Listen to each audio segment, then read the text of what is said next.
Eli mä oon Sinikukka Ruoho, asun täällä Liedon asemalla. Simo Ruohon vaimo ja vedetään tosiaan näitä kuumiittejä, no vapautetaan kuumiittejä on ehkä oikeampi sana. Ja mä olen koulutukseltani valokuvaaja, eli mä oon elänyt tarkkailen maailmaa aika kauan. Ja mulla oli oma firma aikoinaan, missä mä tein kaikenlaista valokuvausta, studioja, iltakuvausta, portrettikuvausta ja sitten mä oon lisäksi opettanut valokuvausta. Ja tuolla sivistystoimen puolella, eli aikuiskoulutuksessa. Sitä mä tein 13 vuotta, sitä opetustyötä. Ja sen ohella mä oon koko ajan kehittynyt henkisenä ihmisenä. Ja lapsuudesta asti mulla on ollut henkisiä kokemuksia. Ja mulla on ollut siinä mielessä onnellinen tila, että olla lapsi, että mun äiti antoi mun olla henkinen. Että vaikka muut siskot ei ollut sitä ja mulla oli kokemuksia, niin äiti ei koskaan ihmetellyt niitä eikä kieltänyt niitä. Eikä sanonut hys, että olepa hiljaa, että tää on vähän outoa. Eli mä sain kehittyä aika suojaisessa niin kuin perheyhteisössä siihen, mikä mä oon tänä päivänä. Ja tossa noin 2012 me muutettiin Ylöjärvelle Isojoelta, missä mä asuin jossain vaiheessa Etelä-Pohjanmaalla perheeni kanssa. Ylöjärvellä mulla alkoi sit voimakkaat henkiset kokemukset. Sitä ennen mulla oli lapsuudessa paljon kokemuksia, mutta Ylöjärvellä mä haluan kertoa siitä siksi, koska mä oivasin se itse just ennen tätä päivää, että mä uskon, että on olemassa portaaleja maapallolla, erilaisia voimapaikkoja. On ne tähtiportteja, onko ne portaaleja maan sisäisiin tai toisiin todellisuuksiin tai taajuuksiin, onko olemassa aikaportteja, mä uskon niihinkin. Ja Ylöjärven asunto, mikä meillä oli, niin se oli vähän sen johdatus, miten me sinne päädyttiin. Rivitalo päätyy korkealle kukkulalle ja siellä alkoi hyvin voimalliset humanoidi- ja ufo-kokemukset. Eli muuhun otettiin yhteyttä monelta taajuudelta, sanotaan näin. Ja siellä alkoi myös mulla yhteys oman sieluminuuteen selkeämmin ja kirkkaammin. Että mä rupesin ymmärtää vähän, että kuinka moniulotteinen on ihminen. Ja nyt mä kerron alussa ihan näitä joitain kokemuksia. Että mä yritän poimia matkan varrella sellaisia kokemuksia, jotka on erilaisia. Että saatte ymmärryksen siitä, että kuinka monella tapaa ihminen voi kokea syvästi henkisyyttä. Ja se alkoi ensimmäinen voimakkain kokemus mulla oli, jotkut on näitä varmasti kuullutkin, jos on kuunnellut mun haastatteluja YouTubessa, mutta ensimmäinen voimallinen kokemus oli se, että mä näin arkkienkeli Mikaelin. Ja se tuli tilanteessa, jossa mä olin kotona ja pelkäsin hyvin, hyvin paljon. Eli mä olin omassa huoneessa syvän pelon vallassa ja mä huusin apua. Ja mielessäni hiljaa. Et mä en pystynyt nukkumaan, mä pelkäsin niin paljon. Ja sitten mä muistan, että mä oon niin vajonnut rauhan tilaan. Mä lepään selälläni vuoteessa. Mä olin se oli joskus yläasteaikaa, sanotaan teini-ikäinen suunnilleen. Ja lepään siinä vuoteessa ja sitten yhtäkkiä mun tuli sellainen syvä rauhantila, mä avaan silmät.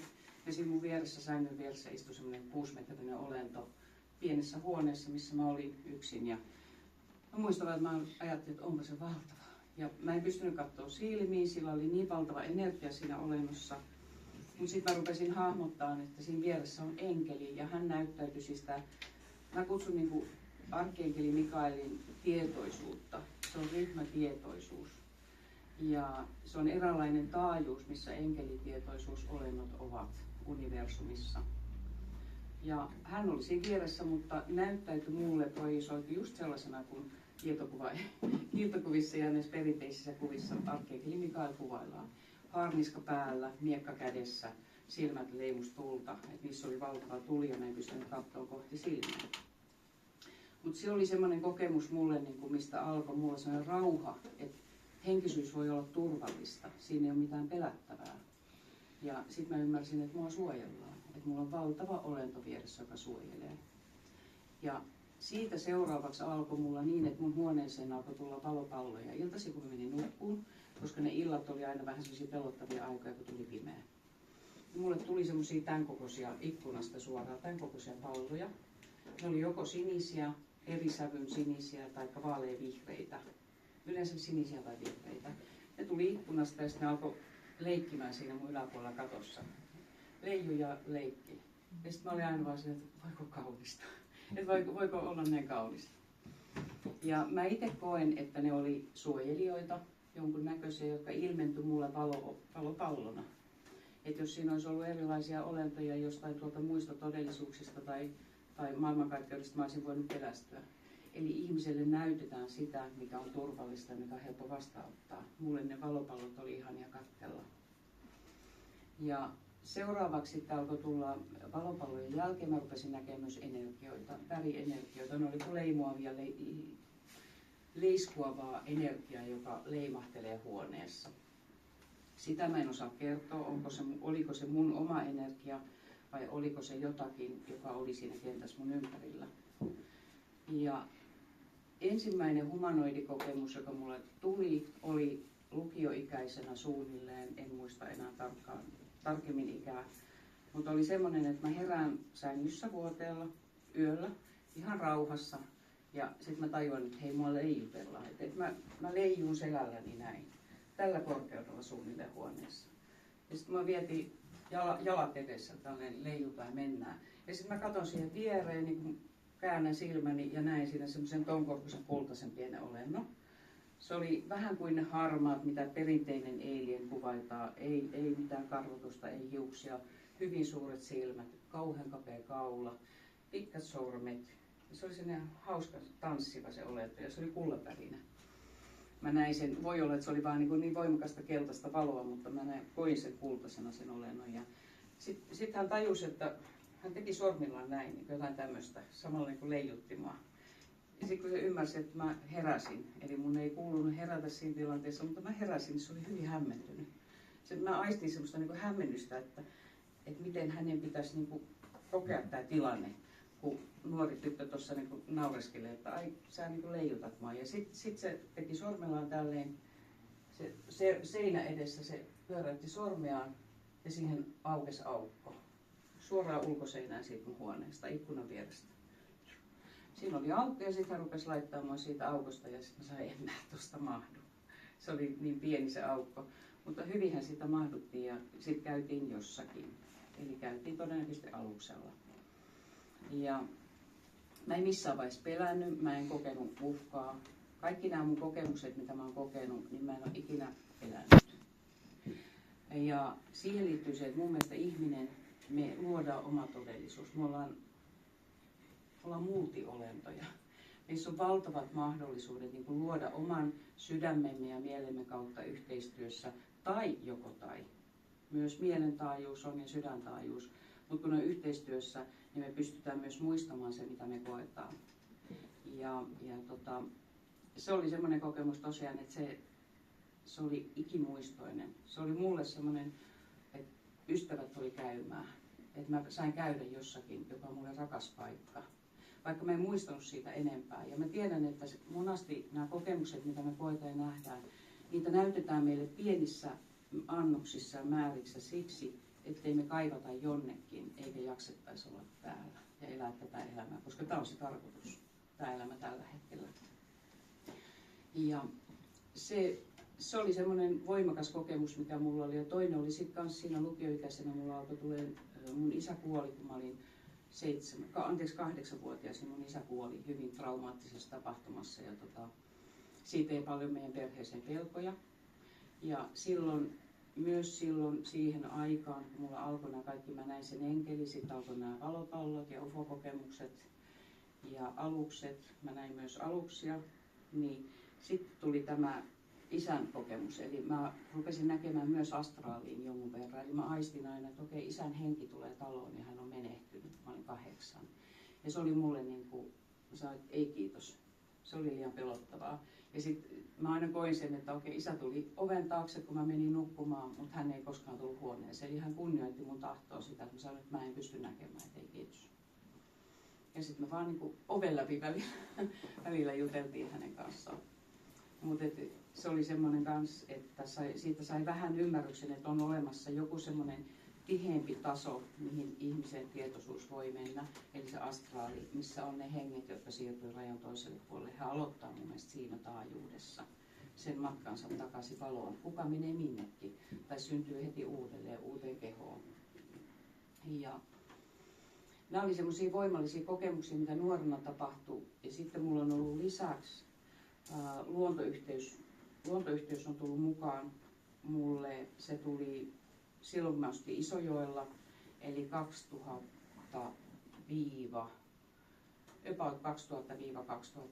2000-2010. Siinä välissä niin kun mua rupesi kiinnostaa luontoyhteys, kun mä asuttiin siellä Etelä-Pohjanmaalla. Ja sitten mä tapasin, yspisten juuri näin kuin ihmisiä johdatetaan, niin mä tapasin semmoisen Naantalin shamaanin, niin kutsutun aurinkosamaanin Naantalista Jouko Kontturi, joka oli tämmöinen vanhempi mies, joka tuli sitten meille Isojoelle. Hänestä tuli meidän perheystävä ja hän sanoi, että mulla on hänellä oli 2 shamaanirumpua, jotka oli itse Lapin tämän systeemin kanssa Lapin rumpuja.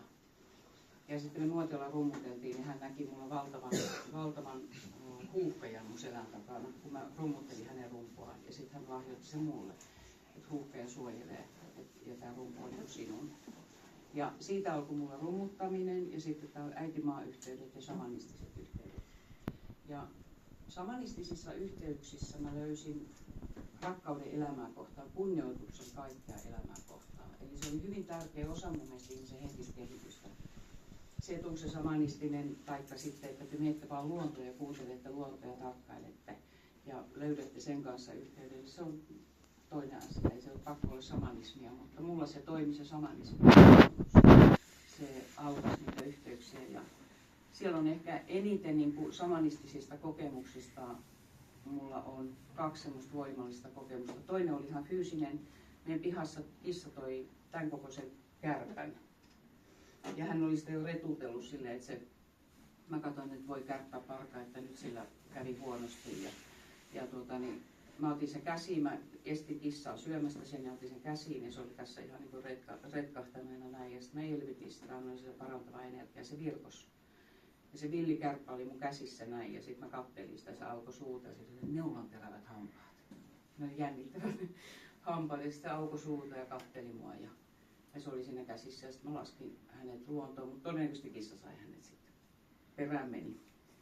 Mutta se oli mulle semmoinen koskettava tapahtuma ja toinen semmoinen taajuusnäky, joka tapahtui, kun Simo ja Laura, me tultiin Merikarvialta kotiin yöllä uimahallissa, tai no ei yöllä, mutta pimeällä, siis että oli pimeä, oli myöhäinen syksy ja me ajetaan sitä pientä mettätietä. Ja yhtäkkiä siinä mä istun pelkäjän paikalla, Simo ajaa. Ja mä näin siinä tien reunassa oli näin korkea valkoinen pöllö. Siis se oli vitivalkoinen. Ja mä katsoin, että mitä mä näin. Ja sitten meidän nuorempi toisen keskimmäinen lapsi Johannes, joka oli silloin, hän oli ekaluokalla muistaakseni sen näyn aikaan, niin hän näki sen kanssa. Eli hän oli samalla taajuudella kuin minä. Tytär ei nähnyt sitä pöllöä, vaikka mä sanoin, että kattokaa pöllö. Eli se oli jonkunnäköinen henkinäky, mä koin ainakin, että se oli henkinäky. Oliko se mun sieluyhteys tai luonto, joka viesti mulle, tai luonnonhenget. Sitä mä en tiedä, eikä se jäi mulla aina vähän mysteeriksi, mutta mä koin sen, että se oli kuitenkin suojelija ja se oli hyvä henkinen kokemus. Mutta se näyttäytyi luonnossa. Eli ihmiset, jotka esimerkiksi kertoo, että ne näkee peikkoja tai luonnonhenkiä, keijukaisia, niin mulle on täysin mahdollista, koska mä oon nähnyt sen valkoisen pöllön ja mä tiedän, että siinä ei oikeasti ollut tämän kokoista pöllöä siellä tienreunassa, vaan hän näyttäytyi toiselta taajuudelta todennäköisesti tämä pöllön tietoisuus, tai jopa kollektiivi. Mä puhun hetkisen kollektiivista. Mä oon vahvasti kokenut, kun mä teen siis myös henkisiä hoitoja ihmisille etänä, ja monissa hoidoissa mä oon saanut yhteyden menehtyneisiin lemmikkeihin, ihmisten lemmikkieläimiin, taikka sitten menneiden elämien rakkaisiin eläimiin, jotka haluaa tulla näkyviin. Ja mä koin itse, että eläimillä on voimakas kollektiivi ja ne on siinä puhtaita. Kun me ihmiset, meillä on mieli mukana, joka vähän sotkee sitä soppaa. Muutenhan me oltaisiin kaikki se yhteydessä, niin kuin ykseyskentässä. Mutta nämä eläimet, ne on niin puhtaita, että ne on vahvasti yhdessä. Eli joku menehtynyt rakas lemmikki voi kollektiivisesti puhutella sen uuden lemmikin kautta. Ja se ei tarkoita, että se välttämättä on se sama eläin, mutta se, niin kuin sen kollektiivin kautta tulee se rakkauden energia sieltä tästä uudestakin eläimestä. Mutta on myös törmännyt siihen, että voi uudelleen syntyä siis sama lemmikki. Mä uskon, että kaikilla meillä on sielu. Eläimillä on sielu, ihmisillä on sielu, kasveillakin on oma sielunsa, puilla, kaikilla on sielu. Se on mun uskomus. Jokainen saa miettiä se itse, miten se itse kokee. Mutta sitten mennään sinne Ylöjärvelle. Siellä alkoi paljon tapahtumaan ja mun täytyy sanoa, että mulla oli tärkeä kokemus, oli tämmöinen kuin Drunvalo Melkisedek. Onko joku kuullut tämän nimen?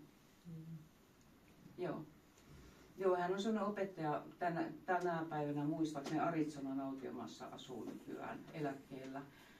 Tutkinut valtavasti ihmisen tietoisuutta ja erilaisia henkisiä asioita. Ja mulle hän oli semmoinen hyvin voimakas kokemus, kun mä rupesin häntä kuuntelemaan. Ja sitten mä kuulin tästä Melkisedek-tietoisuudesta. Ja mä meditoin hänen oppiensa kautta silloin Ylöjärvellä. Ja silloin mulla aukesi se Melkisedek-tietoisuuden kautta niin kuin aika vahvasti mun kruunusakra ja näkemiskyky kehittyi valtavasti silloin. Ja siellä niin kuin Ylöjärvellä se koko multikenttä aukesi siellä. Et siitä on nyt aikaa 6 vuotta, kun me muutettiin sieltä suunnilleen 6 vuotta. Ja silloin mä rupesin tekemään näitä henkisiä hoitojakin, koska mulle tuli ihan siis, mä kuulin viestin, että sulla on kyky linkittää, haluatko alkaa auttaa ihmisiä. Sitten mä naureskelin ja linkittää, että tää on joku tornijuttu tai tietokonejuttu, että ei ole oudolta kuulostaa, mutta sitten mä kuuntelin sitä ja juttelin Simon kanssa ja Simon sanoi, että kuule, aloita vaan ja kokeile se ihan sillä, että aloita nyt vaikka linkittää, että ota nyt vaikka kädestä kiinni ihmistä. Siitä se sitten lähti. Eli alussa mä tein niitä linkityksiä silleen, että mä otin kädestä kiinni ihmistä, ihminen lepää ja pistän silmät kiinni ja sitten mä aloin näkemään menneen elämän tapahtumia, ihan kun katsoisi telkkariin videokuvaa. Ja myös tämän elämän paikkoja. Mä saatoin nähdä kodista jonkun lipaston, jossa oli vaikka joku menehtyneen ihmisen isovanhemman joku esine, joka olikin tosi tärkeä ja sitä kautta aukeaa joku juttu. Eli tällaisia mulla tuli sitten siellä Ylöjärvellä alkoi tulemaan tämä linkittäminen ja sitten alkoi tulemaan nämä maapallon ulkopuoliset kontaktit sekä hoitaminen, eli mua hoidettiin. Mulla semmoinen kokemus on yksi tärkeä kokemus, tärkeimpiä. Siellä on 2 oikeastaan sellaista tärkeää kokemusta on, että mulla tuli yhdessä vaiheessa, mulla nousi vähän kauhean patti tähän käteen, kun mulla on nivelvaivoja. Se oli tämmöinen todella iso ja erittäin kipeä patti. Ja sitten mä pyysin, että jos maapallon ulkopuoliset, siellä on joku taajuus, joka pystyy tätä hoitaa, niin tervetuloa. Ja mä olin päivällä yksin kotona, menin lepäämään ja ovikello soi. Mä kuulin siis jälleen, että ovikello soitetaan. Ding dong, kysytään lupa. Mä sanoin, tervetuloa. Ja sitten mä tiesin, että nämä olennot, jotka tulivat mua hoitaan, ei ole ihmisen näköisiä. Eli mä ajattelin, että mä pidän silmät kiinni. Eli aina se, että sä valitset itse, kuinka paljon sä oot valmis kohtaa sitä tapahtumaa, minkä sä koet tai näet, taikka pyydät, niin sulla on silti aina täysoikeus lopettaa se heti, jos se tuntuu pahalta, taikka määritellä rajat, kuinka paljon mä haluan kokemuksia. Ja ihminen on voimallinen olento, jolla on lupa päättää omasta kehostaan, omasta tietoisuudestaan, omasta sydänenergiastaan, kaikista yhteyksistä, mitä teidän ympärillä on. Eli tietoisen päätöksen kautta voidaan sulkea asioita tai avata asioita. Ja silloin ne tuli sitten sängyn viereen hoitamaan ja mä tiedän, että ne oli heinäsirkka-olentoja. Semmoista naksutusta kuului, se oli aika hauska se semmoista jännää naksuttavaa ääntä. Niitä oli 3 ja niillä oli jotain ihmeellisiä laitteita. Ja mä vaan lepään ja annan heidän hoitaa mun kättä. Ja se poltti aika kovin, se hoito, eli se jopa niin kuin poltti ja hiukan sattui niin paljon, mä mietin, että lopetanko mä tämän nyt, mutta sitten mä ajattelin, että ei, mä annan tämän mennä ohi. Ja he hoiti mua ehkä, mä koin 20 minuuttia, 15-20 minuuttia. Ja sen jälkeen he lähti, mä kiitin ja patti oli poissa. Eli se hävisi. Ja mulla oli käsi täysin kunnossa, kun se ei enää taittunut se käsi. Niin mä olin, että oho, onpas hyvää teknologia tuolla jossakin toisella taajuudella. Ja toinen parantamisjuttu oli, se oli mielenkiintoisempi vielä, koska se tapahtui Simon kanssa. niin, että Simo on mukana todistamassa sen, että se oikeasti tapahtui. Eli on joku todistaja vieressä, joka on nähnyt sen koko kokemuksen. Se tapahtui illalla niin, että mulla oli varvasnivel tulettunut niin pahasti vasemmasta jalasta, että mä en pystynyt kävelemään sillä. Ja se sattui paikallakin niin paljon, että piti ottaa puranaa ja paljon. Eli hirveä kipu siinä oli ja sit mä en pystynyt kävelemään. Simo sanoi, että mä pyydän niitä avaruussiskoja ja veliä auttaa, että sulla on niitä UFO-kokemuksia, että jos siellä joku pystyisi auttamaan, niin en mä kehtaa jo mun varpaan takia. Niin tuntui vähän hurjolta, että no voitteko te tulla sieltä jostakin Orionista tai jostakin Siriukselta auttamaan mua. Mulla on tämmöinen varvasongelma täällä. Mutta sitten mä päätin, että mä teen sen ja pyysin. Ja mulla oli nukkumaan mennessä, se oli todella turvoksissa, se oli melkein tuplasti turvoksissa se varvas.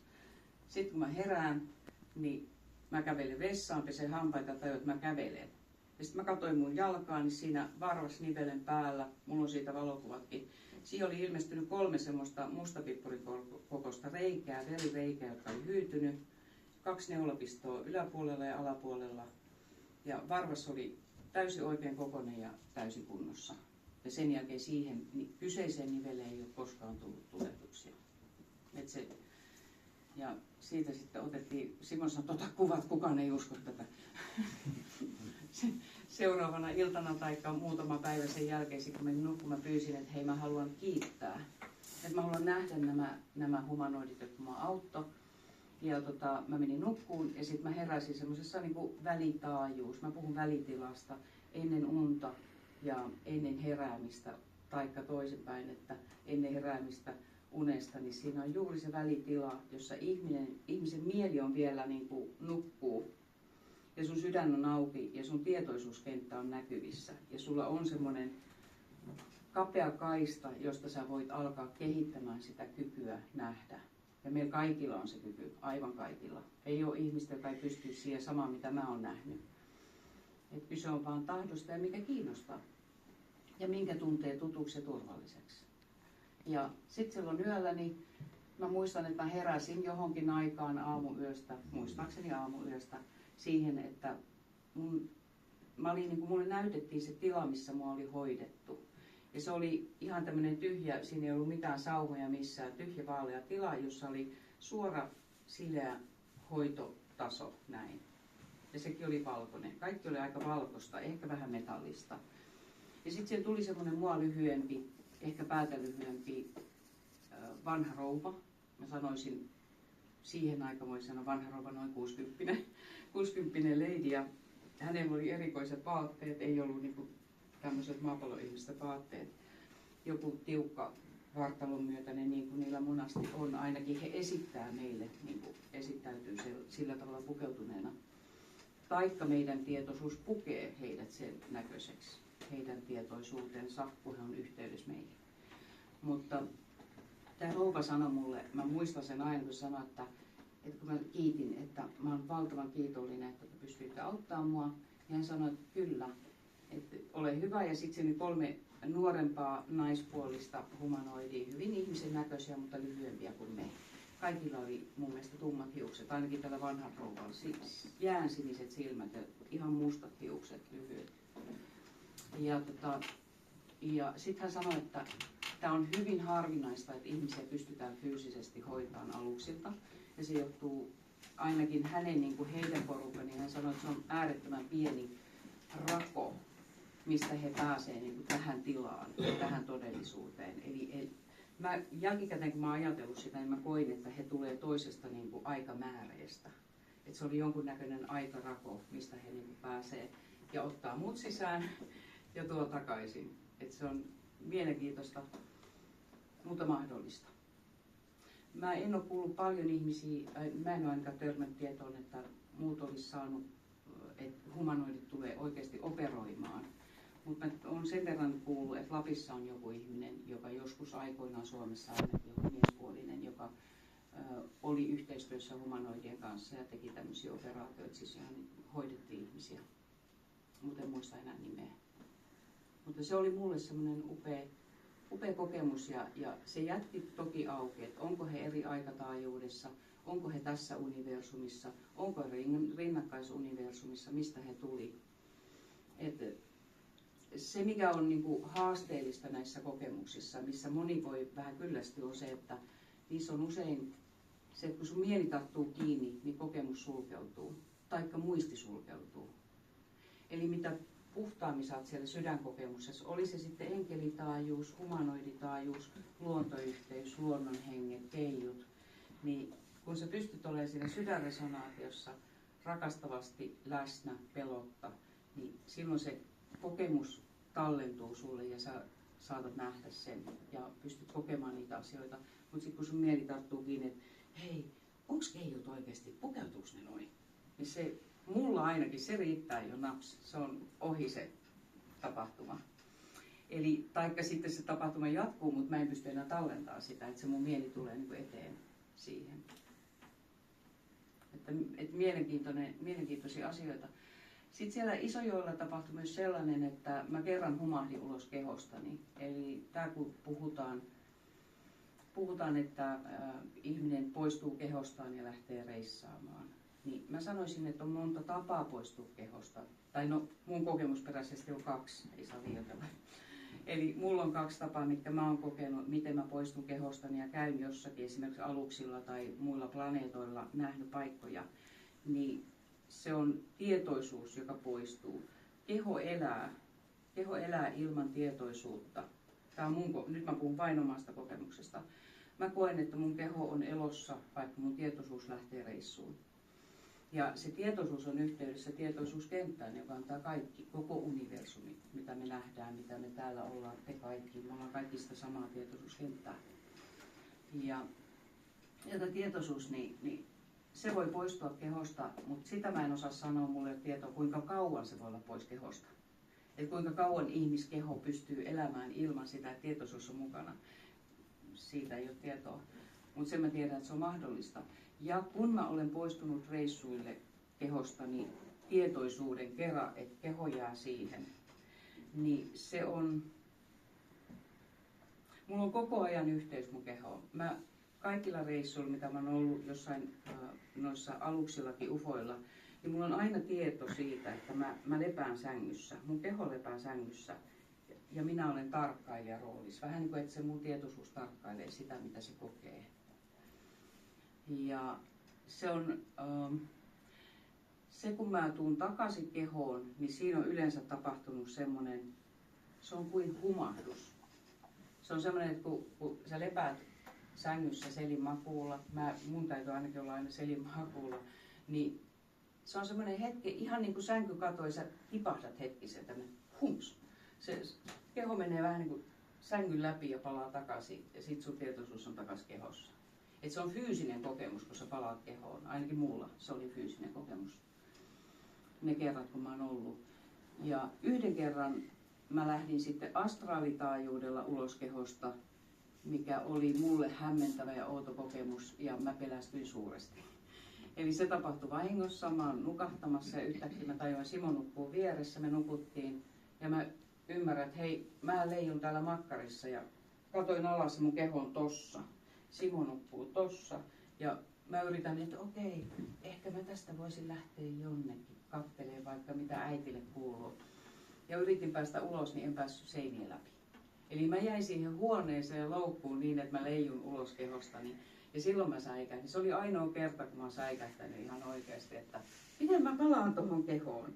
Ja sitten mä pyysin arkkienkeli Mikaeliin. Eli se on sellainen mulle suojelusolento, tietoisuusvoima, tietoinen valo-olento. Upea suojelija ainakin. Mä uskon, että hän on olemassa oleva kollektiivinen tietoisuusvoima suojelee ihmisiä. Ja niin mä huusin sitten, että arkkienkeli Mikael auta, mä en pääse kehooni. Mä en pystynyt Simolle huutaan, että herätä niin kuin herätys, mulla on ongelma. Simo vaan nukkuu siinä ja mä katselen sitä, se oli mielenkiintoinen kokemus. Sitten kun mä olin pyytänyt apua, niin sen sängyn päätyyn ilmestyi jälleen kerran semmoinen sininen, mulla on sininen taajuus, mä näen yleensä hyvin paljon sinisenä kaikki. Eli se on veden tietoisuuden taajuus kanssa universumissa. Ja siihen tuli semmoinen sininen pitkä olento, joka nosti kätensä näin, oikein käden ja, vai oliko se vasen käsi. nosti vasemman käden ylös ja siinä oli sininen kärkikolmio. Mä muistan, että mä tuijotin sitä kolmioa siinä. Ja sitten mä oon vajonnut takas kehoon. Se laski sen näin kätensä ja sitten mä pääsin kehoon. Eli tarvitsin apua. Ja sen jälkeen mä sanoin itselleni, että en halua kokea tätä toista. Kiitos ei. Tämä taajuus ei ole mulle. Mä en osaa toimia siellä, niin mä en halua toimia siellä sitten. Sitten mä oon tehnyt näitä tietoisuusreissuja erilaisiin paikkoihin. Ja enkelikuntaan mulla on henkilökohtainen suhde. Mä koen, että maapallolla on paljon enkelisieluja, monet ihmisistä on enkelisieluja. Ei kaikki. Meillä on erilaisia olentoluokkia sieluille universumista, tai universumikin on väärä sana, kaikkeudessa. Ja yksi olentoluokka on enkelikunta. Ja se toimii semmoisella taajuudella, tämä on mulle tullut joskus mediaalisesti tämä tieto, mä kirjoitin joskus aikoinaan heiltä tietoa sieltä enkelikunnan taajuudesta käsin paperille ihan siis. Kirjoitin tietoa, niin he sanoivat, että he toimii väliavaruudessa. Ja mä ihmettelin sitä, että mikä on väliavaruus. Ja ainoa paikka, mistä mä löysin tietoa, oli Urantia-kirja, jota en ole koskaan lukenut, mutta mä muistan, että mä avasin sen, niin siellä on enkelit ja väliavaruus. Okei, siellä se oli. Että mä löysin sieltä niin kuin vahvistuksen sille, että on olemassa väliavaruus. Ja mä koen, että se on paikka, tietoisuuskenttä, taajuus, jossa ollaan niin kuin alkulähteessä, eli siellä pyhässä ykseydessä ja kaiken aineen niin kuin välissä oikeastaan. Heillä on tieto kaikesta, mitä tapahtuu luoduissa maailmoissa, ainakin tässä universumissa ja planeetoilla ja kaikki aineeseen liittyvä, myös me elävät olennot ja kasvikunta, eläinkunta, niin he on heti paikalla. Eli se tietoisuus, se ei ole missään tuolla kaukana, vaan se on tässä ja nyt heti paikalla. Et se on sellainen kollektiivinen porukka. Sen takia he pystyy heti auttamaan. Ja he ei tarvitse mitään ufoja. He on valo-olentoja, valotietoisuutta tässä ja nyt. Ja sitten näistä ufoista, niin kuin ufokentästä, mä koen tänä päivänä, että siellä on niin kuin monta erilaista taajuutta. Mä voisin kuvailla sitä niin kuin suurena rinkulana, jonka ympärillä keskellä on pieni rinkilä ja siitä isompi. Se on kuin tämä veden riippeet, kun sä heität kiven, niin vesi tekee rinkuloita. Ja tietoisuuskenttä, niin me aloitetaan se meidän opinmatka, niin me ollaan siellä keskimmäisessä rinkulassa ja me nähdään sen sisälle, koska se matka me ollaan käyty. Seuraava rinkula, me käydään seuraava matka ja opitaan lisää. Niin me pystytään katsomaan sinne, mikä me ollaan jo opittu ja laajennutaan tänne. Mutta me ei vielä nähdä sinne kauempiin rinkuloihin eli taajuuksiin. Se on yksi näkemys mulle siitä, että mitä henkimaailma voi olla. Siinä on monta eri taajuutta. On aikamääreet, tullaan eri ajasta, liikutaan ajattomuuden tilasta aikatiloihin, erilaisiin aikajanoihin. Tai sitten meillä on rinnakkaistodellisuudet, on lomittaisuuksia, niin että me ollaan vähän lomittain täällä tämä kenttä. Eri taajuuksissa. Mä koen sen itse niin tänä päivänä. Voi olla, että mä muutan sitä, kun mä saan lisää tietoa matkan varrella, mutta musta tuntuu siltä, että ne taajuudet on vähän niin kuin monet puhuvat 3D, 4D. Ihmiset haluaa nimetä, jotta ne ymmärtää asioita. Niin puhutaan, että me ollaan nyt 3D:ssä ja sitten mennään 4D, me kehitytään lisää rakkaudessa. Ja sitten me saadaan se korkeampi taajuus sinne hiukan korkeammalle. Korkeammalta voidaan auttaa sinne tiheämpiin taajuuksiin, mutta tiheämpistä taajuuksista ei voida auttaa korkeampiin taajuuksiin. Mutta me voidaan purkistaa sinne. Me voidaan saada näitä yhteyksiä kyllä mun mielestä. Ja sitä kautta oppii lisää. Kuka haluaa kuinkakin nopeasti oppia asioita. Vielä siitä sieluolemuksesta. Mä niin kuin sain jossain vaiheessa tiedon, että mä kuulun siihen enkelisieluun, sinisen säteen enkelisielun olentoluokkaan, ja mä oon tullut tänne maapallolle auttamaan tässä asiassa. Mä oon ollut täällä kauan, sen mä tiedän niin kuin monet meistä, varsinkin tänä päivänä henkiset ihmiset, niin meillä on monta elämää takana. Mä en ollut niinkään fyysisissä elämissä kauhean montaa elämää, mutta mä oon osallistunut tämän planeetan kehitykseen. Ja se alkuluomisessa ollut niin kuin mukana tietoisuudeltani. Ja se on niin kuin sieluolentoni paras näky, tai oikeastaan se ei ollut näky, se oli reissu.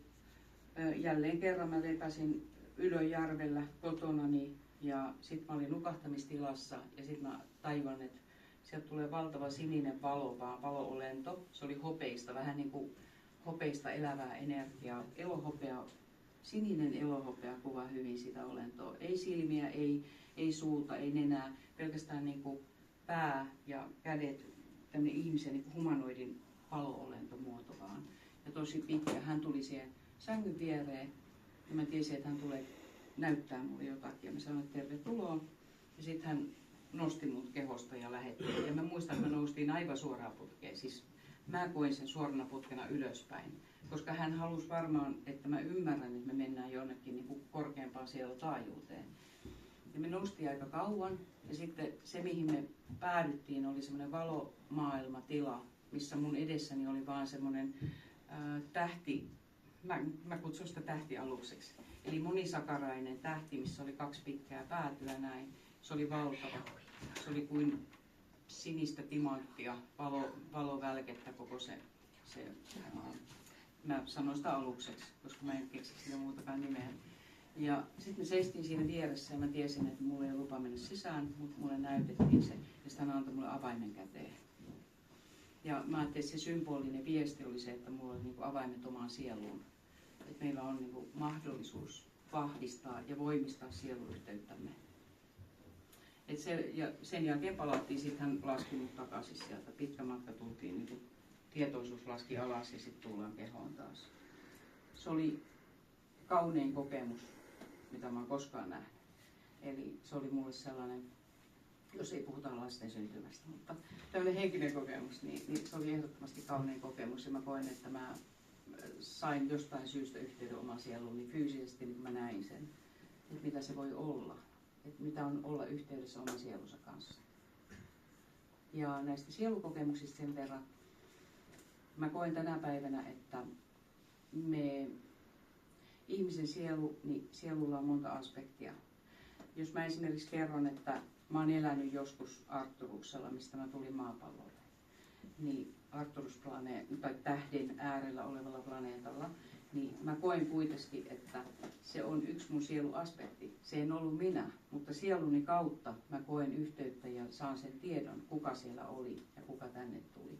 Eli meillä on niinku sielusta lähtee monta aspektia, monta kokemusta ja se sielu on se päävalo, joka kehittää maailmankaikkeutta ja ykseyttä. Eli Jumala kehittyy meissä, kun me koetaan näitä asioita.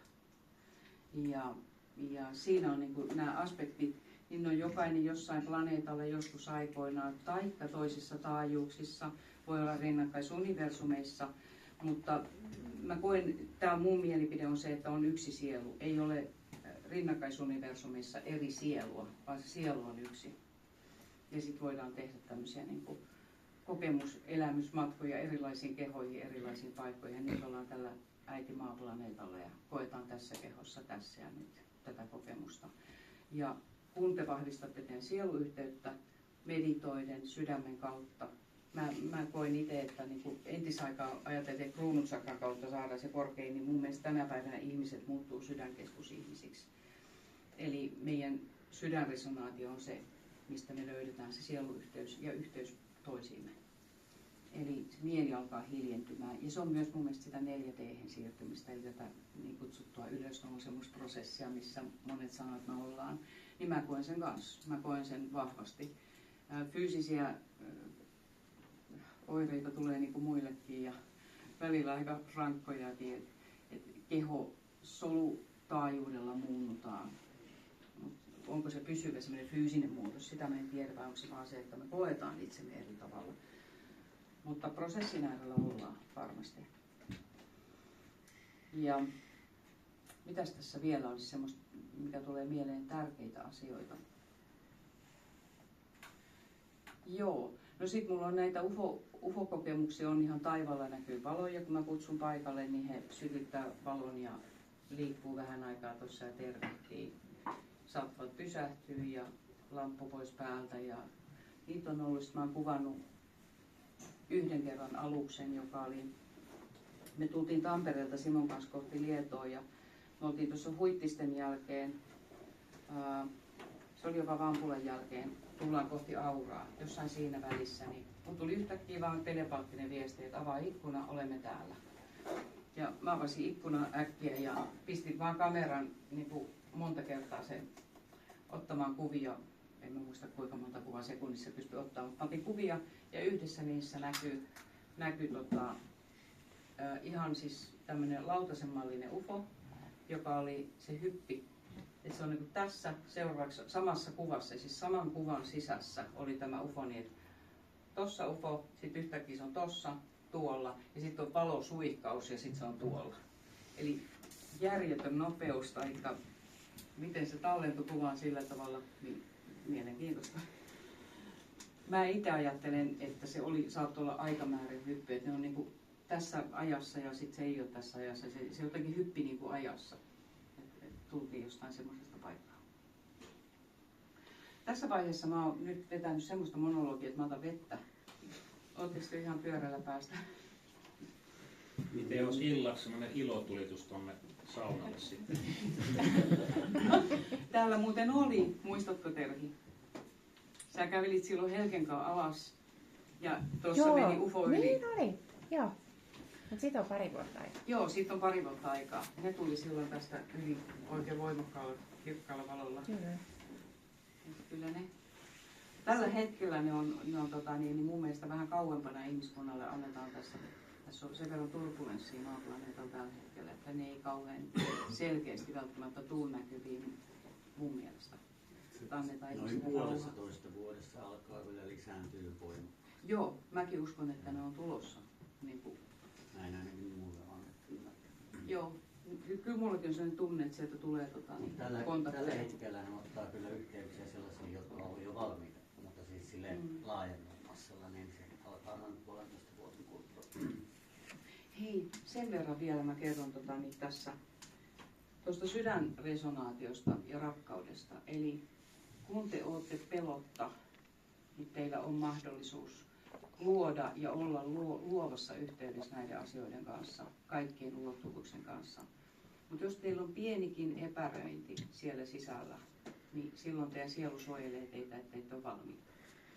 Ja vaikka kuinka tekisi meitä, että mä haluan nähdä teidät, mutta jos siellä on sydämessä sellainen pieni epäilys, että mitenköhän mä suhtaudun oikeasti, jos tuohon tulisi sellainen 3-metrinen heinäsirkka, välineet kädessä niin kuin huitomaan ja naksuttelemaan, niin miltä musta tuntuu?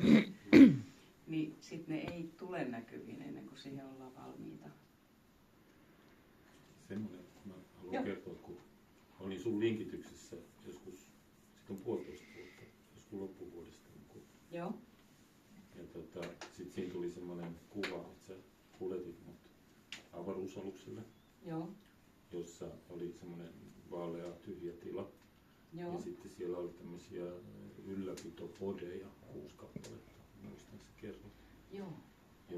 Joka on niin kuin yksi tapa tulla tänne, koska sä sanoit, että mä olen siellä. Joo, eli kyllä. mun yksi keho on siellä, jotta mä olen tullut sitten tänne maapallolle, niin kuin lähettänyt sieluni tänne taas täyttämään olevani kokemaan tätä, mutta mulla on niin yksi keho siellä avaruusaluksella ylläpidossa. Joo, se on itse asiassa, mä oon joissakin linkityksissä nähnyt tämän. En kauhean monessa, mutta olen nähnyt. Ja silloin kun mä aloitin hoitaa ja aloitin linkitysten teon, niin mä lupasin itselleni ja ihmiskunnalle, eli ihmisille, joita mä autan, jotka tulee mun luo, että mä oon täysin rehellinen. Mitä tahansa mä näen, niin mä kerron kaiken. Ja ne on joskus aika villejä ne asiat, mutta kerron niistä. Ja nämä aluksella olevat ihmiset, niin niitä on joitakin tullut mulle niin, että tällä hetkellä täällä maapallon ulkopuolella on aluksia, mutta mä en tiedä, onko ne rinnakkaisessa niin kuin taajuudessa vai tässä fyysisessä avaruudessa. Mutta se mikä oli jännä sitten, koska mä oon niin tavallaan tiennyt ja tiedän, että on muita porukoita, mutta en ollut kauheasti kiinnittänyt siihen huomiota, niin sitten meni ehkä kuukausi tai 2 korkeintaan. Sitten mun pöydälle tuodaan projekti Planeetta Maan käsikirjoitus. Just, siitä se sitten lähti. Haluatko sä tehdä tämän kirjaksi? Joo. Ja mä tein 3 kuukautta tosi tiukkaa hommaa sen kanssa. Mä viritin sen, mutta tavallaan kanavoin sen uudestaan, koska siellä oli sellaista, mikä ei ollut kirjoittajalle tullut ihan puhtaana, niin sitten täytyy niinku virittyä siihen. Ja mä muistan siinä jossain kohdassa, mä niin kuin humpsahdin yhteyteen siinä. Mä niin kuin tunsin sen yhteyden, että okei, se oli se mitä sä niin kuin vinkkasit, että Niin, mulla joo. oli siinä osa siinä projektissa. Kyllä, joo. Joo, ne on mielenkiintoisia asioita. Sitten siellä on, niin kuin puhutaan, että ihmiskunnassa on myös näitä walk-in-persoonia, jotka on tullut, että ihmisen sielu on päättänyt, että okei, mä haluan poistua tältä planeetalta, mikä se ikinä se syy onkaan, että keho on tässä. Ja poistuuko keho kuoleman kautta vai tuleeko siihen tilalle joku? Näitä walk-in-sieluja kanssa väitetään, että on. Mulla itsellä ei ole muuta kokemusta kuin se, että mä ajoin tappavan hirvikolarin. Siis ambulanssissa sanottiin, että kun mä kävelin sinne sieltä autosta, että ei ole ikinä nähnyt ihmistä elossa tämmöisestä autosta tulossa. Että mä Isojoella törmäsin hirveän 80 tunttivauhdissa. Se tuli syliin suoraan se uroshirvi. Ja lasi räjähti kaikkialla ja se oli se on pitkä tarina, mä en mene siihen sen enempää muuta kuin, että sen hirvikolarin jälkeen mä tiedän, että mussa käynnistyi joku hyvin voimallinen henkinen uusi nyanssi tai uusi voima, joka ei ollut pelkästään niin kuin se entinen sinikukka. Ja mä koin, että sieltä tuli joku mun sieluaspekti tuli auttamaan, koska se oli tosi traumaattinen kokemus. Niin jotain tuli mulle lisää. En mä osaa sitä kuvailla muuten, kuin että joku valotietoisuus lisääntyi mussa ja mä koin, että se tuli sieltä sielun kautta apua. Eikö Jyrki Pykäri ole Volkiin? Ainakin se on puhunut siitä. Niin. Puhunut siitä, mutta mulla ei ole tietoa niin kuin sen enempää. Mutta kyllä mä niin kuin koen, että joku aspekti musta tuli lisää minuun, koska sit se, niin kuin, se käynnisti niin voimakkaita prosesseja. Semmoisen tästä kävelemisestä ja tästä miten niin kehosta voi poistua. Mä olen kerran muutama vuosi sitten kävelin kesätietä ihan vaan pitää sen ihmeeltään, mutta sitten yhtäkkiä mä tajun, että mä olen niin kuin kehoni yläpuolella. Mä niin kuin henkenä katson, kun keho kävelee. Mä en liikkunut mihinkään, mutta keho liikkuu. Ja se oli ihan semmoinen vaan niin kuin lunkitapahtuma, joka kesti ehkä 10-20 metriä. Ja sitten mä olin taas takaisin siinä, että siinä ei ollut mitään dramaattista, mutta olin ihan selkeästi toisella näkemässä sen kehon. Joo, tosta herääkin semmoinen niin kuin kokemus, mikä mä voin vielä kertoa kun Ylöjärvellä. Silloin kun tuli tämä Melkisedek-tietoisuuden kautta, että mulla avautui nämä sakrat ja alkoi nämä vähän syvemmät ja laajemmat näkökyvyt ja tietoisuudet, niin silloin mulla oli yksi päivä, kun mä muistan, että mä pyysin, se lähti siitä, että mä pyysin arkkienkeli Mikael, että auta minua puhdistamaan sydämeni. Eli että se mun oma mieli alkaa puhdistaa kaikkea sitä kuonaa, mikä meihin kertyy. Pettymyksiä, suruja, vihaa, raivoa, kaunaa, kaiken näköistä, mitä täällä ihmisyydessä hauskaa välillä opitaan. Niin mä pyysin sitä puhdistusta mun sydäntä. Ja silloin niin kuin sen prosessin jälkeen, mä en muista menikö siinä päivä vai monta päivää, mun mielestä oli yksi päivä, niin mä koin yhtenä päivänä sellaisen, että siis musta tuli niin kuin isompi valokeho, eli mä kyllä kävelin omassa kehossani, niin mun keho oli siellä sisällä, mutta mä leijuin, siis mun jalat leijui ja mä olin semmoinen joku 5-6 metrinen. Ja sitten kun mä kävin viemässä roskapussin sinne rivitalon pihalle tämmöisiä tavallisia asioita, ja muistan, kun mä nostin sen kannen, ja sitten silleen, oli niin iso keho, niin että se ei jollain tavalla aktivoitu siinä omassa aurassa se korkeampi valotietoisuus, yhteys tai jotain. Se oli hieno kokemus. Ja silloin mä koin semmoista niin kuin resonaatiota kaiken ympärillä olevan kanssa. Se oli äärettömän kaunista.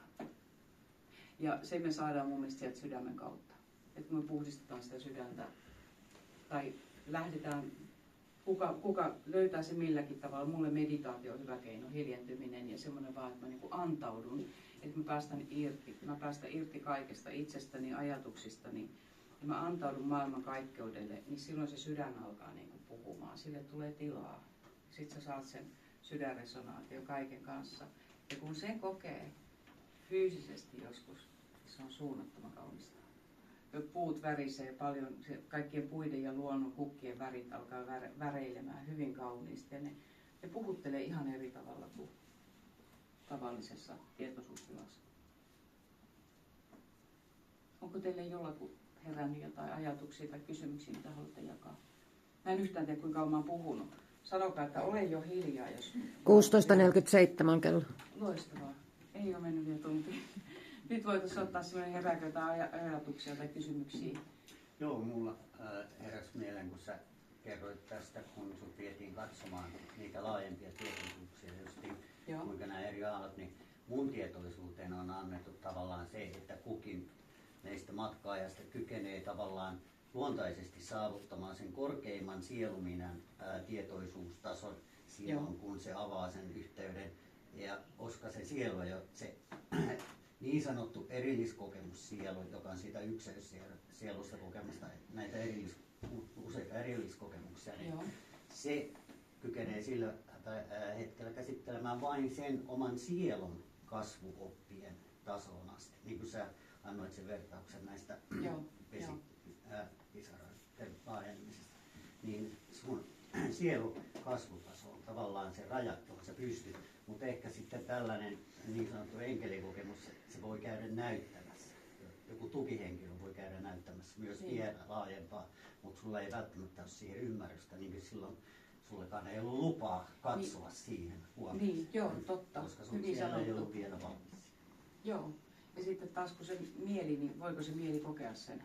Se on taas semmoinen, että miten se niin sanotaan. Mulla kesti kauan tämä, että mä oon oppinut, mä oon elämässäni lapsuudesta asti kokenut asioita. Ja mulla kesti itsellä henkilökohtaisesti tosi kauan, että mä sain niin kuin avattua sen mielen, tai oikeastaan sydämen ja mielen niin hiljaiseksi, että se niin kuin vähitellen alkoi muistaa niitä tapahtumia.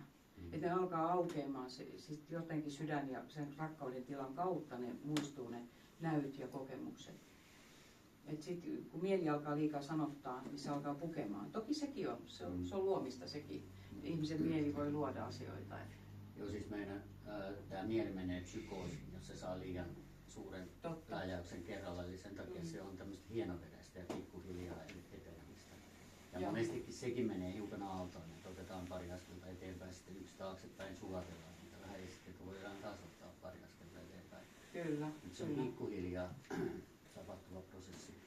Ettei tämä meidän mieli mene psykoosiin. Tämän takia jotkut näitä avaavat lääkkeet, niin ne saattaa liian rankka sienireissu tai liian rankka ajavaskareissu, jos mieli ei ole siihen vielä valmis, niin silloin se saattaa viedä pahimmillaan siihen psykoosiin.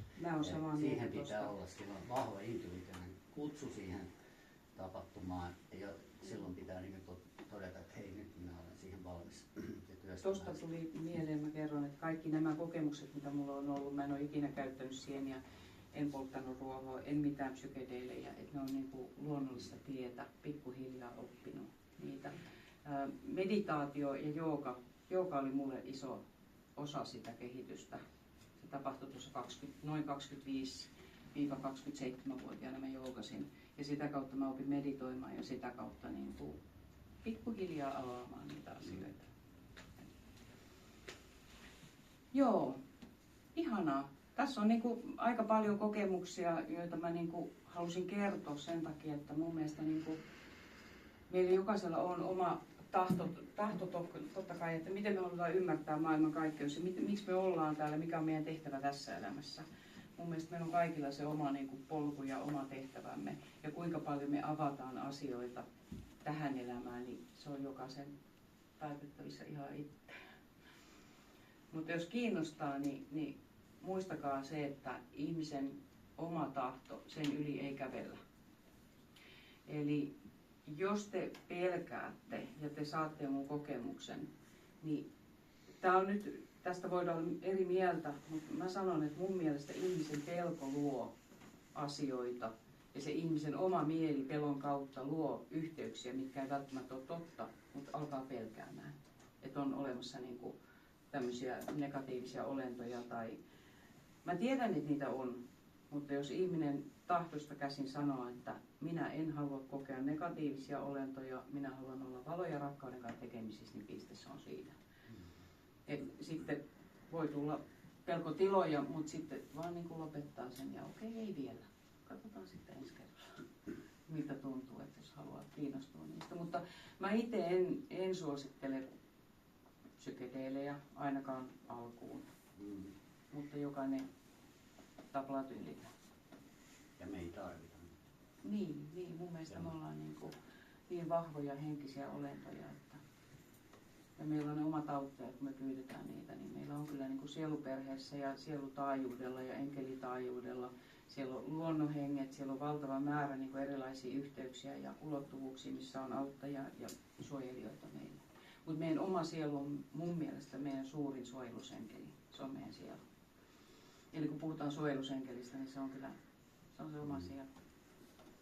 Ja tuohon voisi sanoa, että jos joku kokee voimakkaan tunteen tehdä vaikka jonkun ayahuascan tai sienikokemuksen, okei, mä oon ollut pari kertaa oppaana tämmöisellä sienikokemuksella ja mä oon itse tehnyt sen 2 kertaa. Mutta se mun oppi oli siinä, siis mulla oli jo kuitenkin pitkä kokemus ilman niitä. Mutta niin, en ayahuascaan koskaan lähtenyt, kun mä huomasin, että en mä tarvitsekaan näitä. Sienet avasi jo sitä ja sitten mä huomasin, että se ensimmäinen oli se ensimmäinen avaava, sitten se toinen on tavallaan, ei anna enää juuri mitään lisää. Eli niin, siis mä on sanonut, että 3 kertaa ihan maksimi, sen jälkeen ei kannata yhtään niin lähteä niiden kanssa, kun vaan työstää sitä omaa suoraa sisäistä yhteyttä, koska silloin ne kanavat on auki aina. Muutenhan sä oot kiinni, että sä saat ne kanavat auki vain silloin, kun sulla on käytössä tämmöinen joku psykedeeli. Totta. Ja niissäkin, esimerkiksi sienissä, niin se niin sanottu mikroannostelu, että käyttää vaikka viikon, semmoista hyvin pientä annostelua, niin se avaa sitä luontaista kanavaa ja sitten sen jälkeen jatkaa sitä luontaisesti, että ei välttämättä niiden kanssa kannata muuten pelata, mutta mä niin kuin sanoin, ei tarvita niitä välttämättä ollenkaan. Mä kehottaisin ensin meditoimaan ja vähän Niin, kokeilemaan sitä siis hiljenntymistä niin joo, omaa ja itsensä se kanssa. myös valmisteli siihen, että jos sun kanavat ei auki, niin sä et ymmärrä niitä viestejä, mitä ne avaa. Että mitä siellä tapahtuu, sä et ymmärrä, niin kuin sama kuin unissa, sä et ymmärrä uniasi, jos ei sulla ole ne omat kanavat auki. Silloin kun sä saat sen niin tietoisuuden omalta korkeammalta minältä, siltä sielutasolta, mikä on niin kehitysvaihe sillä hetkellä sielullisesti on, niin silloin sä saat ne selitykset sieltä. Sun ei tarvi, koska ne niin unikirja kertoo vain sen yhden sielun omat niin vertauskuvat, niin se toimii hänen uniinsa, mutta se ei välttämättä toimi sun uneen. Eli ne symbolit ei ole kaikki universaaleja, vaan ne riippuu kunkin sielun niin sen hetkisiin elämän kokemuksiin. Koska ne peilaa aina sitä, mitä olet kokenut aiemmin.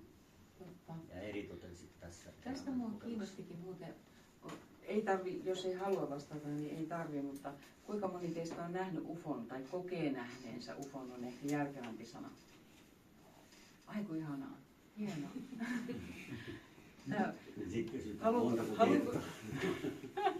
Haluatko joku kertoa, että niin, oliko se ihan alus vai onko se valo? Mulla on tuttuja niin mun ilmestyy semmoinen niin valo. Joo. Ja sitten mun rupeaa sydänsakra lämpiämään ja niin rakkaus tulee. Ja sitten mä nousen semmoisen jumalallisen rakkauden tilaan, että mä rakastan koko maailmaa ja jokaista ihmistä. Ihana. niin se on sitten sellainen 2013 oli niin tällainen, että mulla sanottiin niin, että nyt sulla on suora yhteys. Niin, sitä tapahtuu ihan niin kuin missä vaan. Mä olin kerrankin Heesassa Miekkarissa. Niin mä nousin sinne ja niin ylös sitten ja sitten seuraava yö, niin mä en tiedä, mä en saa sitten nukuttua, koska, mutta eihän silloin kannatakaan nukkua. Niin silloin vaan niin kuin nauttii siitä, että niin on niin kuin koko maailma rakastaa. Se on ihana ollut. Se on varmaan se sama, jonka mä koin silloin, kun mä niin sydänsakra aukeaa ja on se sieluyhteys, niin kaiken kanssa resonoi kauniisti. Joo. Ja kaikki on pelkkää rakkautta. Joo. Mutta mä oon saavuttanut sen vaan kerran sen olotilan. Joo. Kaikkien näiden kesken Siellä on kerran yleensä se siinä yhteys on tullut. avautuessa. Mulla on Niin, tullut niin. niinku silleen, Voimistus. niinku niitä tulee niinku ajoittain, niin Joo. tulee useammin ja sitten harvemmin. Ja No onko täällä joku nähnyt ihan aluksen niin kuin fyysisesti? Haluatko kertoa? No se oli hyvin lyhyt yö. Siis asun maalla, jos ei ole katumolla, niin se oli semmoinen lyhyt. Se oli semmoinen, no ei nyt lentävän lautasen, mutta niin ehkä enemmänkin semmoinen pyöreä lentoinen ja se siis pysähtyi. Ja sitten mä niinku pyysin sitä liikkumaan ja väläyttelemään valoja, niin se teki. Et se, Joo, teki ne, joo. Toi kuulostaa itse asiassa aluksen käyttämältä droneelta, eli tehoalukset lähettää droneja tänne näin ja ne käyvät tarkkailemassa, niin jos näitä valotyötekijöitä täällä, niin voi kuulostaa ihan sitä itse käyttämältä droneelta. Tai moni käyttää sitä pallomuotoista dronea. Mä oon kanssa nähnyt Joo. samanlaisen. Mä olin Italiassa vuoristossa yhdessä semmoisen naisen kanssa ajeltiin, joka sanoi, että hän on oikein käynyt aluksilla. Mutta se mitä mä näin ihan päivävalossa oli just semmoinen niin metallipallo, semmoinen varmaan just niitä droneja. Se kulki siellä niin laaksossa, sillä ei näkyi. Voisiko tämä olla sama kuin ne Pukasphere, joka nyt on tullut näkyviin? Löydettiin siis yksi maanviljelijän Pukasphere. Joo, just sen tyyppinen. Joo, se voisi olla, koska niitä on nyt ruvettu tutkimaan, että mitä ne on ja mikä se yhteys on. Kyllä. Se mikä oli mielenkiintoista siinä Pukasphereissa, siis tuolta on jossain Etelä-Amerikassa joku maanviljelijä, jos et ole kuullut tästä, niin löytänyt semmoisen, siis se leijui ilmassa ja hän seurasi sitä tämän kokoinen suunnilleen metallinen pallo. Ja siinä oli mystisiä kuvioita ja reikiä, näin pieniä pyöreitä reikiä tässä keskellä. Ja kannattaa googlettaa, se on mielenkiintoinen. Sitä on nyt ruvettu tutkimaan, että kukaan armeija ei ole saanut sitä niin omistuksensa, vaan se on puolueettomien ihmisten ja tutkijoiden nyt tutkittavissa se Pukasphere. Ja se on mun mielestä, niin kuin, se voisi olla toi drone juttu toi. Että se on. Nämä tämmöiset pienet pallot, niin ne vähän eri rodulla on hiukan erilaisia, mutta se on hyvin yleisenä just se pyöreä. Siinä Pukaspheressä oli semmoisia kuvioita, mitkä mä näin Bosnian pyramidilla. Onko täällä joku käynyt siellä? Joo. Eli Anne tietää sitten, mistä puhuu. Bosnian pyramideilla, siellä on pyramidi, ei pyramidin sisällä tunneleita, vaan pyramidialueella siellä ympärillä on tunneliverkostoja, joita nyt on alettu pikkuhiljaa avaamaan. Ja se oli mulla semmoinen reissu, että mä en itse asiassa halunnut koko Bosniaa, mua ei kiinnostanut se yhtään. Ja sitten mulla oli yksi ystävätär, joka on toinen henkinen ihminen, hän sanoi, että hän sai viestin, että sun pitää olla siellä silloin ja silloin, että nyt lähdetään Bosnian pyramidiin. Mä en mä Bosnia oikein. Nyt on mentävä, että mun pitää olla kesäpäivän seisauksen aikana siellä Bosnian pyramidilla. Ja no mä sitten lähdin reissuun hänen kanssaan ja mentiin ja nyt alkoi korva soimaan oikein kunnolla. Mentiin sinne sitten Bosniaan. Silloin oli Jyrki Pykäri oli muuten mukana siellä meidän kanssa. Se oli hirveän kiva se ryhmä, kun me mentiin. Ja ennen sitä, kun mä lähdin sinne reissuun, niin mulla alkoi palautua menneisyys siellä, että mulla on ollut siellä elämä. Ja mä näin siis ihan niin semmoisia valolla piirrettyjä kaikki teknisiä rakennelmia. Sitten mä olin silleen, että eihän mä ymmärrä näistä mitään, että miksi te mulle näitä näytätte. Mutta se jotenkin mun muisti aktivoitui niin paljon, että mä näin esimerkiksi siellä, kun siellä on semmoisia mystisiä valtavia kivipalloja, jotka aivan sileitä, ne on viskottu sinne luontoon yhden puron varrelle, muistaakseni pieni puro. Ja ne on todella isoja, ihmeellisiä kivipalloja. Mä näin niistäkin näynet, ne kivipallot oli niinku, niissä oli semmoinen neliömallinen rakenne ympärillä ja siinä oli jonkunnäköinen rakenne, joka piti sen pallon sen sisällä. Se oli vesivaippa välissä ja valtava vauhti, se pyöri ja sitten se syttyi niin kuin tähti se kivipallo. Että siinä on jonkunnäköinen energiajuttu. Että tällaisia asioita mulla aukesi sitten ennen kuin me lähdettiin sinne. Ja se oli kyllä ikimuistoinen matka, sanotaan näin. Mä näin sen kaupungin näyssä, millainen se oli ennen kuin nythän siellä on pelkästään niin kuin kasvanut metsää ja maata niiden pyramidien päälle. Ja me näytettiin kaikki se jokiranta ja ne pyramidit. Ja tuli muuten mieleen siitä sun oppaasta, kun sä sanoit, että se oli semmoinen sinertävä elohopea, niin se on plasma-oletus. Joo. Se kuvaa hyvin, plasma on niin kuin sanana hyvä. Ja muuten, mä oon nähnyt Tampereella siellä Ylöjärvellä ilmesty. Mä olin puhelimessa juuri tämän Jouko Kontturin samanimiehen kanssa niin Naantalista. Ja mä muistan, mä seisoin parvekkeella, mä juttelin Joukon kanssa ja sitten yhtäkkiä se taivaalle räps. Siinä on semmoinen täydellinen tämmöinen oikein niin kuin klassinen UFO, lautanen väärinpäin, mutta sileä tämmöinen, ei mitään hattua, vaan ihan sileä. Se ilmestyy siihen ja mä tiedän, että se tietää ja me tiedetään, että me ollaan niin kuin, nähdään toisemme. Ja se oli pari sekuntia siinä ja järjetön nopeus, kun se katosi. Se, niin kuin, se pieneni siis niin kuin sekunnin sadasosalla se oli, ja se lähti niin pieneni vaan pois. Mutta se mitä mä niin kuin ajattelen siitä, mitä mä näin on, että se tuli jostain madoreijasta tai jostain toiselta taajuudelta, koska se yhtäkkiä se oli vaan tossa. Voihan olla, että heillä on joku häiveteknologia. Niillä on häiveet olemassa, eli ne voi sitten pankoida itsensä näkyviin. Mutta mä itse koin sen, että se tuli, se pomppasi jostakin niin kuin toisesta. Joo, se kyllä. Se mun kokemus oli se. Nopeasti. Joo. Vaihtaa paikkaa silleen, niin kuin, ne pystyy vaihtamaan siis vaan koordinaattia toiseen paikkaan. Sitten taas vaihtaa toiseen paikkaan koordinaattia. Kyllä. Se sijainti sitten muuttuu ja aikakin voi muuttua sen mukaan. Niin kuin aika ei ole. Se on ihmeellistä ajatella. Mitä te ajattelette universumista? Onko se ääretön? Siis multiversumi. Onko ykseys? Multiversumi. Niin, onko ykseys ääretön? Tasoja. Mä puhun ykseydestä niin kuin multiversumina. Jos mä jaottelen pelkkä ykseys, niin onko se ääretön? Kuinka te koette sen? Ainakin niin äärettömän suuri, että ihmismieli ei ikinä kykene käsittelemään sitä. Mä muistan lapsena sitä mietin. kasvutilassa ja kehittymistilassa. Niin. Se pääsee sisäänpäin periaatteessa. No useampaan eri ulottuvuutta. Että onko se loputon hengitys, sisään ulos, kaikkeus niin kuin Periaatteessa kun siellä on ne syklit, niin siinä niin tapahtuu sitä jatkuvaa hengitystä. Eikö se ykseys toisaalta on se lähtötila, joka on tavallaan läpi kaiken koko ajan. Se on hyvin sanottu läpi kaiken koko ajan. Mä koen, että ykseys on sitä, eli se on kaikkialla koko ajan. Sitten se on lähtenyt tutkimaan itseään. Me ollaan osaltaan sen hipinoita, jotka tutkii ykseyttä ja tekee sitä näkyväksi. Ja se on liikettä, mutta se ykseys on, se rakastaa ja ylläpitää kaikkea sitä leikkiä, jota me täällä touhutaan ja millä tahansa tasolla ja planeetalla. Joo, ja ajatelkaa sitä, kuinka tärkeitä te kaikki olette, koska te olette yksilöiden yksi niin kuin kokemus. Eli me ollaan niin kuin kanssakokioita, me ollaan se ykseys.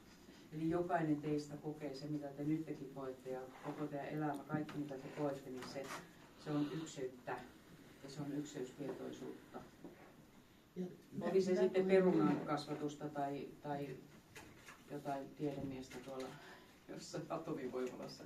Ja yksi ja sama tilanne eri perspektiivistä katsottuna voi näyttää ihan samalta. Joku voi nähdä saman tilanteen pelottavana ja joku toinen näkee sen äärettömän niin valoa tuovana edistyksellisen. Totta. Niin, mä koen niin, että me ihmiset ollaan niin kuin mikrokosmoksia ja sitten on se makrokosmos. Niin sitten tulee monta kertaa niin se mieleen, niin, että miten vähän mä tiedän itsestäni. Tiedän myös ihan ripsauksen vaan tuosta makrokosmoksesta. Niin. Oi anteeksi kauheasti. Tuliko aikamerkki? Anteeksi, mä ihan hetken vastaan. Hei, äiti täällä. Äidit on aina tavoitteellisia. No on Antoni, mä oon just täällä.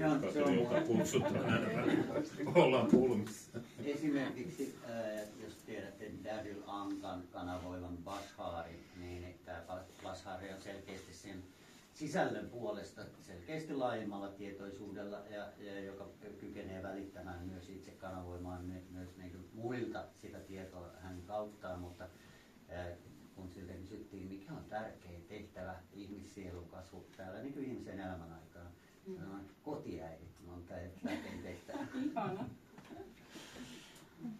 Se on se rakkaudellisen tehtävä. Bashar on aivan ihastuttava. Sillä on hyvä huumorintaju. On. Joo. Joo, mun puolesta kiitos valtavasti, jos teillä ei ole mitään kysyttävää niin kuin näistä kokemuksista. Tämä oli pieni raapasu niistä kaikista kokemuksista, mitä mä yritin tässä nostaa. Mä ajattelen aina, että intuitiivisesti tässä hetkessä niin tulee ne oikeat asiat kerrottua. Et sen takia mä en harrasta näitä ranskalaisia ilmoja kauheasti etukäteen. Mulla on sama, että se vaan lähtee juoksemaan silloin. Joo, Saa aikanaan vasta olla.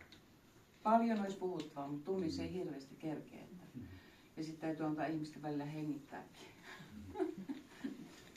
Joo, kiitos teille. Kiitos. Oli